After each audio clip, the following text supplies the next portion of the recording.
에스겔 3장 22절에서 27절 말씀입니다. 여호와께서 권능으로 거기서 내게 임하시고 또 내게 이르시되 일어나 들로 나아가라. 내가 거기서 너와 말하리라 하시기로 내가 일어나 들로 나아가니 여호와의 영광이 거기에 머물렀는데 내가 전에 그발 강가에서 보던 영광과 같은지라. 내가 곧 엎드리니 주의 영이 내게 임하사 나를 일으켜 내 발로 세우시고 내게 말씀하여 이르시되 너는 가서 내 집에 들어가 문을 닫으라. 너 인자야 보라, 무리가 내 위에 줄을 놓아 너를 동여 매리니 내가 그들 가운데서 나오지 못할 것이라. 내가 내 혀를 내 입천장에 붓게 하여 내가 말 못하는 자가 되어 그들을 꾸짖는 자가 되지 못하게 하리니 그들은 패역한 족속임이니라. 그러나 내가 너와 말할 때에 내 입을 열리니 너는 그들에게 이르기를 주 여호와의 말씀이 이러하시다 하라. 들을 자는 들을 것이요 듣기 싫은 자는 듣지 아니하리니 그들은 반역하는 족속임이니라. 네, 오늘 말씀의 제목은 파수꾼의 태도란 제목으로 말씀 상고하도록 하겠습니다. 우리가 지금 3장 내용을 계속 살펴보고 있는데 하나님께서 3장에서 에스겔에게 파수꾼이란 아주 중요한 사명을 맡겨주셨습니다. 이 파수꾼의 사명은 바로 이스라엘의 그 영적 상태를 회복시키고 또 돌이키는 그러한 중요한 사명이었습니다. 이 파수꾼의 실제적인 임무를 보면 이 보초를 쓰는 것이라고 말할 수가 있는데, 이 군대에서 보면 이 밤에 보초를 쓰는 일이 상당히 중요하지 않습니까? 왜냐하면 이 군대 안에는 많은 무기도 있고 또 탄약도 있고 또 군인들이 24시간 내내 이렇게 깨어 있을 수 없기 때문에 일부분의 병사가 대표해가지고 이렇게 밤에 깨어서 그 부대를 지키는 역할을 이 파수꾼 또 보초가 하는 것입니다. 그렇기 때문에 만일 보초가 잠이 들거나 또 게을러서 그 일을 제대로 감당하지 않고 있다가 적군이 쳐들어오면 큰 낭패를 당하는 것입니다. 힘쓸 겨를도 없이, 대응할 겨를도 없이 순간에 그 부대가 전멸할 수도 있기 때문에 이 파수꾼의 역할, 이 보초의 역할은 매우 중요하다고 우리가 말할 수가 있는 것입니다. 이처럼 이 영적인 파수꾼의 역할, 또 에스겔이 지금 부여받은 이 파수꾼의 역할은 너무나 중요합니다. 그런데 이 파수꾼의 역할이 지금 무엇입니까? 바로 하나님의 말씀을 먼저 자기가 깨닫고 또 듣고 그 하나님의 말씀을 바로 전하는 것, 이것이 지금 에스겔이 부여받은 그 파수꾼의 바로 임무입니다.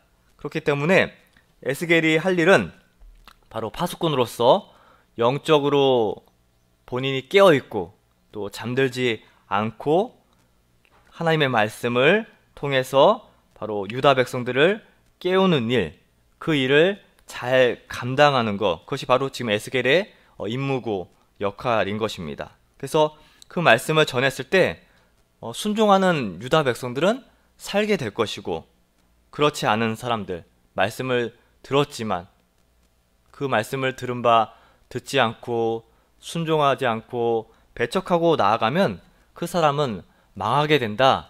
이것이 바로 에스겔에게 주어진 하나님의 그런 말씀이었습니다. 그렇기 때문에 에스겔은 어떻게 되든지 결과는 하나님께 맡기고 담대하게 하나님 말씀을 전하면 되는 것이었습니다. 요즘 우리가 이 파수꾼의 이 모습을 살펴볼 때 오늘날 이 파수꾼의 역할을 누가 감당할 것인가? 우리가 파수꾼, 어떤 정보의 역할, 전달의 역할을 생각하면 어떤 대중매체, 또 유력한 무슨 정치인이라고 생각을 할 텐데 결코 그렇지 않습니다. 이 역사의 모든 열쇠는 하나님의 손에 달려 있습니다. 그렇기 때문에 저희들은 그 역사의 주인이신 하나님을 의지하면서 두려워하지 말고 하나님께서 맡기신 그 사명과 말씀을 온전히 감당하는 것, 충성하는 것, 그것이 너무나 중요한 그 파수꾼의 태도이다, 이렇게 말씀을 드릴 수가 있습니다. 그래서 오늘 에스겔이 그 사명대로 또 파수꾼의 역할을 감당하기 위해서 자기 동족인 이제 백성들에게 말씀을 전하는데, 그 반응이 어떠했는가, 또 그 반응 가운데 에스겔은 어떠한 태도를 이렇게 다루었는가, 그 말씀이 오늘 말씀에 나와 있는데, 그 말씀을 좀 살펴보겠습니다.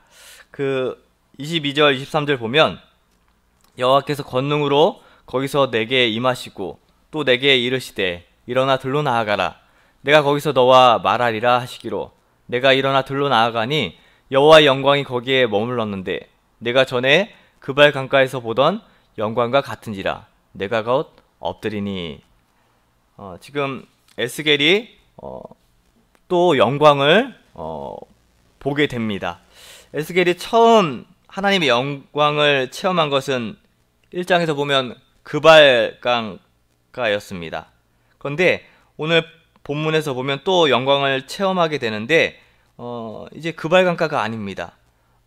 이제 에스겔은 굳이 그발 강가에 가지 않아도 집에서 가까운 곳, 또 여기 보면 이 들로 나아가라고 했는데 집에서 가까운 들판에서 아마 자주 이제 하나님의 영광을 체험하고 경험할 수 있게 된 것 같아요.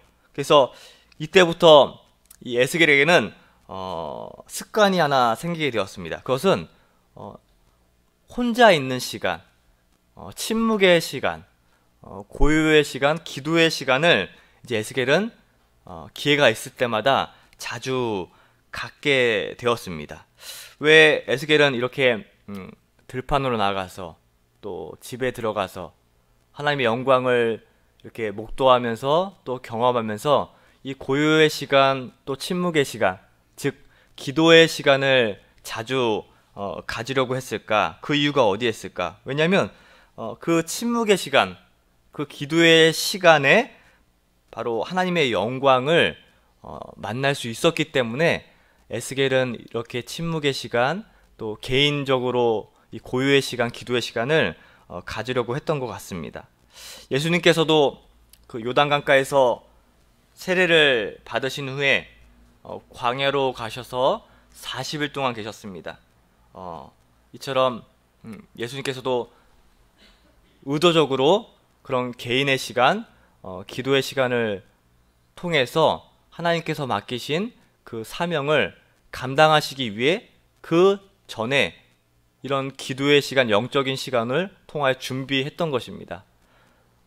또 이 많은 믿음의 인물들을 보면 이러한 부분에 있어서 상당히 많은 영적인 그런 깨달음을 얻기 위해서 이런 기도의 시간, 침묵의 시간을 갖는 것을 많은 그런 신학 서적을 통해서 우리는 확인할 수가 있습니다.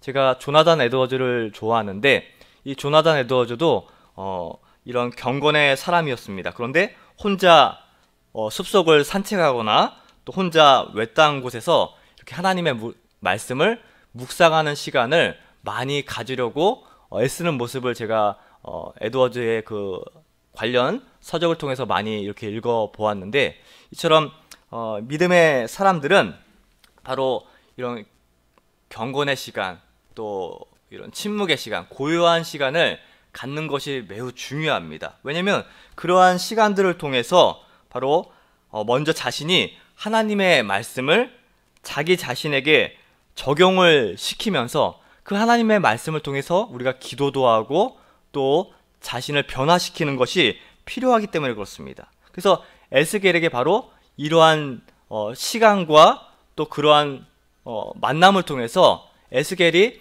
그 파수꾼의 역할을 잘 감당할 수 있도록 하나님께서 지금 만들어 가시는 그런 과정으로서 이렇게 들판에 나가기도 하고 또 집안에 있게도 했던 것입니다. 그래서 우리도 이러한 시간이 필요할 것 같아요. 그러니까 무슨 개인적인 시간을 갖는 것이 중요한 것이 아니라 그러한 시간을 통하여 바로 하나님의 말씀을 가지고 자기 자신이 깊이 소화하는 것이 필요합니다. 그래서 우리가 예배 시간에 하나님의 종들을 통하여 말씀을 듣는 것도 너무나 중요합니다. 그렇지만 그 받은 바 말씀을 가지고 그냥 흘려 떠내려 간다면 사실 아무것도 남는 것이 없습니다. 우리가 말씀을 들었다면 또 기도하실 때 또 개인적으로 골방을 찾아서 그 들은 바 말씀을 가지고 자기가 소화시키는 그런 시간이 필요합니다. 그러한 시간을 가질 때 그 말씀이 바로 나의 말씀이 되고 나의 인격이 될 수가 있는 것입니다. 우리가 얼마나 사실 그동안 많은 말씀을 들었고 배웠습니까? 근데 그런 고백들 많이 하시잖아요. 아직도 만들어지지 않았습니다. 예. 그게 왜 그럴까? 그 말씀이 내 인격이 되지 않았기 때문에 그렇습니다.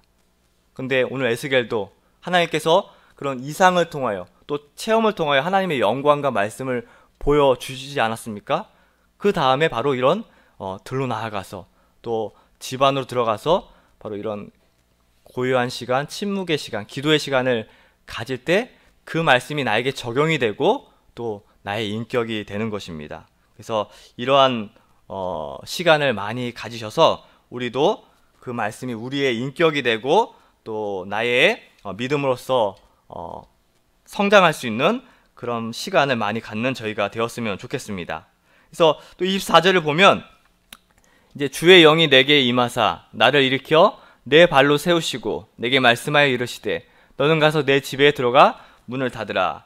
지금 하나님의 그런 영이 성령님이 내게 임하사 에스겔을 일으켜 세우시고 또 에스겔을 감동시키십니다.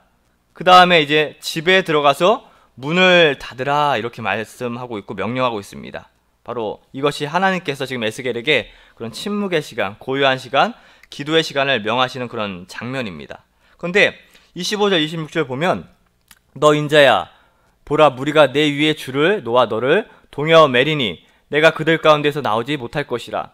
내가 내 혀를 내 입천장에 붙게 하여 내가 말 못하는 자가 되어 그들을 꾸짖는 자가 되지 못하게 하리니 그들은 패역한 족속임이니라. 너 인자야. 이것은 에스겔을 지금 부르는 건데 지금 에스겔이 집에 가서 사람들에게 묶이게 됩니다. 자, 우리가 이런 처우를 당하면 되게 불쾌하고 억울해하고 상당히 화가 날 것 같은데 또 당장 풀어 이렇게 그 사람들과 이렇게 대결할 것 같은데 지금 에스겔은 하나님께서 혀가 붙어서 소리도 지르지 못하게 지금 했기 때문에 얌전하게 묶여 있게 되어 있습니다. 하나님께서 왜 에스겔에게 이런 지금 대우를 당하게 하셨을까? 이렇게 하신 이유가 무엇일까? 지금 하나님께서는 에스겔에게 아주 귀중한 지금 사명을 주시고 지금 어려운 가운데 포로로 잡혀있는 유다 백성들에게 지금 파수꾼으로서 지금 큰 일을 감당해야 되는데 왜 이런 어려움을 당하게 하셨을까? 지금 왜냐하면 지금 유다 백성들이 포로로 잡혀와 있기 때문에 포로된 자들이기 때문에 지금 동족인 이 유다 백성들의 마음이 상당히 강팍한 상태에 있습니다. 그러니까 에스겔이 당장 지금 나아가서 책망에 지금 말씀을 전해야 되는데 심판의 메시지를 전해야 되는데 지금 그 유다 백성들이 그 말씀을 제대로 들을 리가 없어요. 그리고 에스겔을 어떻게 할지 모릅니다. 이런 모습을 볼 때 우리가 참 복음의 길을 걸어 나아갈 때 또 믿음의 길을 걸어 나아갈 때 꼭 뭐 교육자뿐만 아니라 우리 성도 모두가 하나님의 일을 해나갈 때 참으로 어려움이 많을 수 있다는 것을 이미 예산 편성하셔야 됩니다. 네.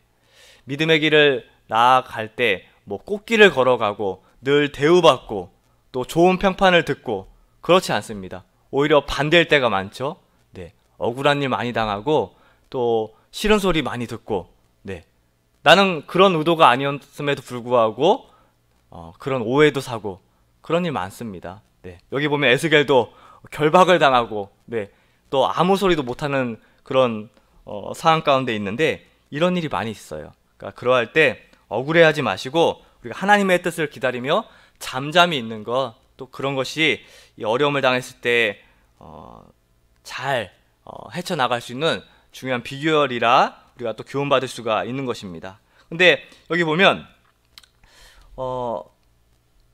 에스겔이 한동안 이제 붙잡혀 있고 또 말을 할 수 없는 그런 상태에 있습니다.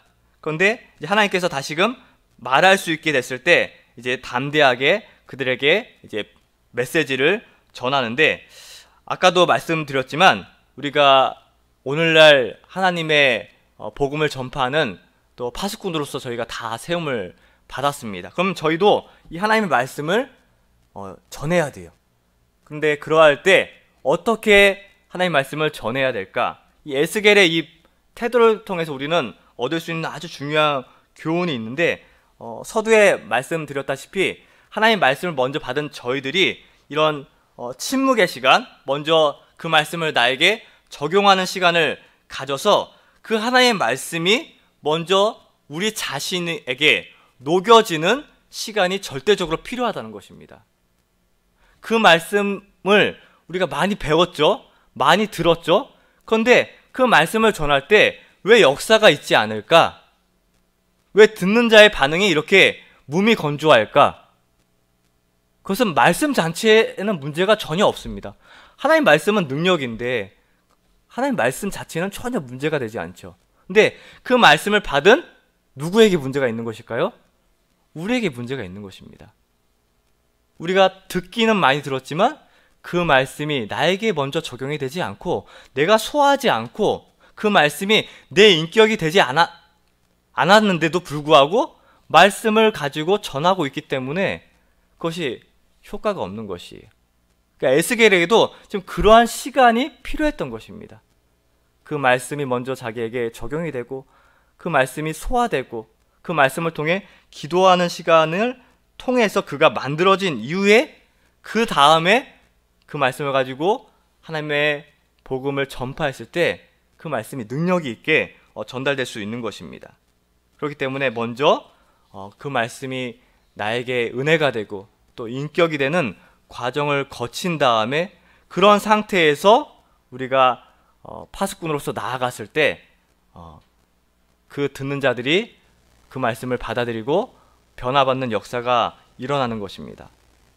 예전에 이영 목사님께서 이렇게 다른 교회 담임 목사님으로 가셨을 때 오해 아닌 오해를 받으셨어요. 뭐 설명 안 드려도 잘 아시잖아요. 목사님 성격이나 또 이런 태도, 뭐 이렇게 싫은 소리 하셔도 다 네네 그러시고, 그러니까 맨 처음에 이영 목사님 모르는 성도님들이 오해를 하신 거예요. 저 목사님 왜 이렇게 좀 이런 표현이 그렇지만 왜 이렇게 흐리멍텅하시지? 네, 자기 주장도 확실치 않으시고 목사님이신데 이 교회를 이끌고 나가셔야 되는데 왜 이렇게 우유부단하실까? 이렇게 오해를 했는데 나중에 목사님의 인격과 또 그 하나님을 통한 그 메시지의 강력함을 그 성도님들이 경험하고 나니까 다 고개를 숙이는 거예요. 그러니까 무슨 인위적인 리더십, 뭐 인위적인 정치력 그런 거 아니었습니다. 먼저 그 말씀이 인격이 되고 그 말씀으로 먼저 사시고 그 인격으로 변화된 말씀의 메시지가 강단에서 강력하게 전해지니까 성도님들이 다 은혜 받고 나중에는 목사님 앞에서 다 그 불편하게 했던 태도를 다 사과하고 그런 일들을 제가 본 적이 있습니다. 그러니까 이러할 때 말씀이 강력하게 전달이 되는 것입니다. 그러니까 저희 모두가 오늘날 말씀의 전달자로 다 세움을 받았는데 그냥 아무 변화 없이, 자신도 아무 변화 없이 말씀을 가지고 전했을 때는 효과 없습니다. 그렇지만 먼저 우리가 이렇게 깨달음의 시간, 또 인구의 시간, 기도의 시간, 침묵의 시간을 거친 후에 그 말씀이 내 삶에 적용이 되고 또 내 인격이 됐을 때 바로 그러할 때 나아가서 메시지를 전했을 때 하나님께서 사용하시는 것입니다. 그래서 이렇게 우리 모든 성도님들은 하나님께서 주신 이 말씀에 그런 다 사명들이 있는데 그 말씀을 가지고 자기 삶을 돌이키고 회복시키고 또 적용시켜서 나중에 하나님께서 다 각자의 위치에서 가정에서 또 어떤 회사에서 또 교회에서 또 교육부서에서 다 하나님의 사명을 가지고 세움을 받으셨는데 먼저 전달하기 이전에 우리 자신이 변화를 입고 또 그 말씀이 내 삶의 모든 것에 나타나서 하나님께서 역사하실 때 귀하게 쓰임받는 저희 모두가 되었으면 좋겠습니다. 그래서 오늘 말씀은 아주 중요한 말씀이에요. 아주 중요한 말씀인데 에스겔이 파수꾼으로 세움을 받았지만 파수꾼으로 세움 받았다고 전부가 아닙니다. 그 받은 바 말씀을 가지고 내가 어려움이 있더라도 그 인내 시간을 통해 기도의 시간을 통해 내 삶이 변화를 받고 또 우리가 먼저 받은 자로서 모범이 되고 그렇게 나아갔을 때 아직 복음을 알지 못하는 하나님의 백성들이 듣고 변화받는 그런 은혜가 있는 줄 알고 어려울 때 더욱더 하나님 말씀을 붙잡고 나에게 적용하는 그런 시간을 가지시고 하나님의 때를 기다리면서 나아간다면 분명히 우리가 하나님 말씀을 통해서 전했을 때 그 말씀을 들은 하나님의 백성들이 변화받는 또 깨울 수 있는 그런 진정한 파수꾼의 역할을 감당할 수 있는 저희 교회와 또 우리 모두가 되시기를 간절히 소망하겠습니다. 네, 말씀 생각하면서 잠깐 기도하겠습니다. 하나님 감사합니다. 에스겔이 파수꾼으로 세움을 받고 하나님 참으로 그 파수꾼의 역할을 감당하러 나아갔을 때 많은 어려움이 있었습니다. 하지만 그 어려움의 시간을 통해 에스겔은 기도의 시간, 또 고요한 시간, 침묵의 시간을 통하여 하나님께서 보여주신 말씀과 이상을 먼저 자기에게 적용시키고 또 자기가 그 시간을 통하여 변화를 받고 그 말씀이 인격이 되었을 때 나중에 하나님의 때가 되어서 하나님이 입을 열어주셨을 때 담대히 나아가 말씀을 전했을 때 그 말씀이 능력이 있는 말씀으로 변화되었다고 오늘 말씀을 통해서 교훈받았습니다. 저희들도 많은 말씀을 배웠지만 아직 하나님의 말씀이 저희의 삶에 적용이 되지 않고 인격이 되지 않은 부분이 너무나 많습니다. 하나님, 저희들이 들은 바 말씀은 많이 있습니다. 하지만 그 말씀을 통하여 이제는 내가 먼저 소화가 되고 또 그 말씀이 우리 삶의 인격으로 변해서 그 말씀을 가지고 우리가 나아갔을 때 영적인 파수꾼으로서 귀하게 쓰임받을 수 있는 저희 모두가 되게 하여 주시옵소서. 하나님, 목사님 기억하여 주시고 산에 가셔서 수예배의 말씀을 준비하고 계시는데 늘 동행하여 주시고 늘 영육간의 강건함으로 함께하여 주시옵소서. 감사드리오며 예수님의 이름으로 기도하옵나이다. 아멘.